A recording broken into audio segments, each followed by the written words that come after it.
Al-Qaeda in Iran, who I thought were enemies, but Mohammad Kazemi, his name was, and he said, hey, your job is to keep Hamza bin Laden safe. The man who harbored Al-Qaeda is one of the most senior intelligence officials in all of Iran. Al-Qaeda in Iran, who I thought were enemies, but sounds like, according to you. Well, Hamza lived there safely, right? So it says something. What's going on there? Well, the interesting thing is, when we went into Afghanistan, we weren't really fighting the senior leaders of Al-Qaeda, right? They all fled within those first few months, right? Bin Laden went across Tora Bora, et cetera. So the Al-Qaeda terrorists went to two countries. They went to Pakistan and they went to Iran. Well, in Pakistan, the Pakistani government teamed up with us and they got paid lots of money, and they started capturing terrorists, right? Like Khalid Sheikh Mohammad, for example. So the terrorists then are like, well, we're probably going to be safer in Iran, but now if you're in Iran, your wives are there, your children are there, you're going to make a very close relationship with the government, as you can imagine. And so Al-Qaeda made a close relationship with Qasem Soleimani, who is now deceased, but he headed the Iranian Quds Force.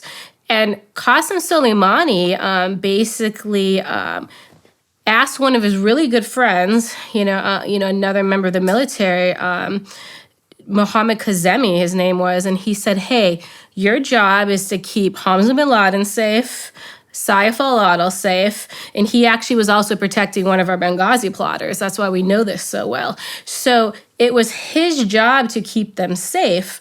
So when Qasmani died, this individual moved up. He's not the head of the Quds Force. He's the head of the IRGC's intelligence organization. So basically, the people that the man who harbored Al-Qaeda is one of the most senior intelligence officials in all of Iran.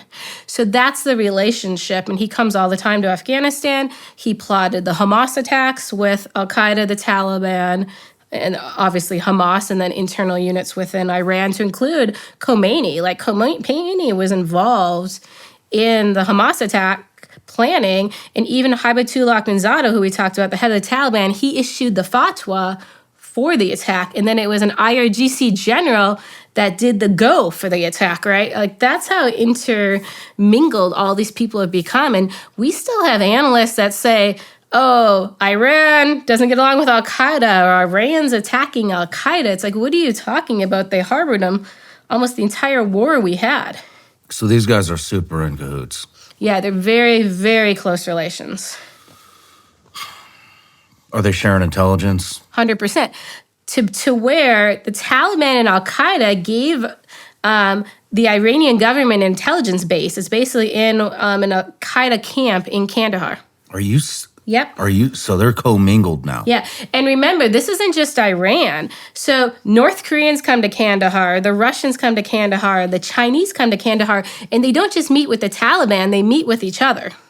Well, wait a minute. How can the Russians be involved? Because there was that big mall attack from ISIS, which, if all these networks are connected, then... Right.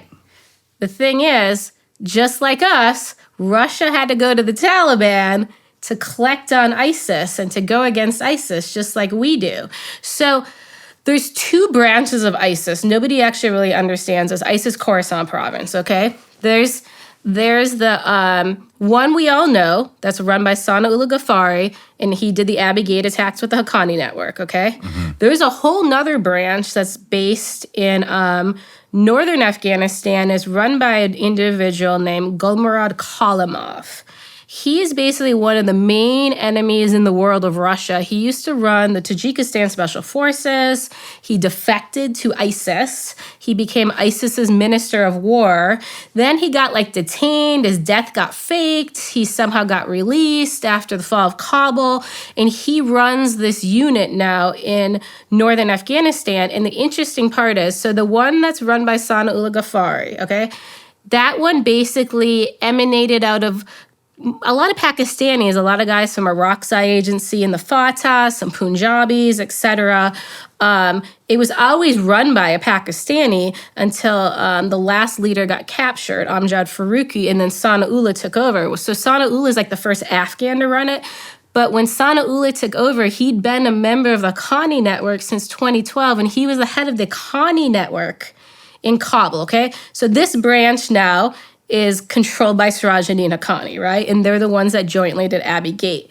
The other branch with Kalimov, Siraj ad-Din Haqqani is giving him refuge in northern Afghanistan. So Siraj ad-Din Haqqani is like funding and supporting the second branch. So the crazy part is the Haqqani branch essentially runs the two arms. Now it's the northern arm that's getting a lot of those Central Asian terrorists. So even though Sanaullah did the Moscow attacks, the threat from Russia comes from Kalimov. And the Taliban are hiding the Kalimov angle completely from Russia, making them focus on the other one. Wow. It's a whole ruse. Wow. Man, these guys have really... No matter where you're watching Shawn Ryan Show from, if you get anything out of this, please like, comment, subscribe, and most importantly, share this everywhere you possibly can. And if you're feeling extra generous, please leave us a review on Apple and Spotify podcasts.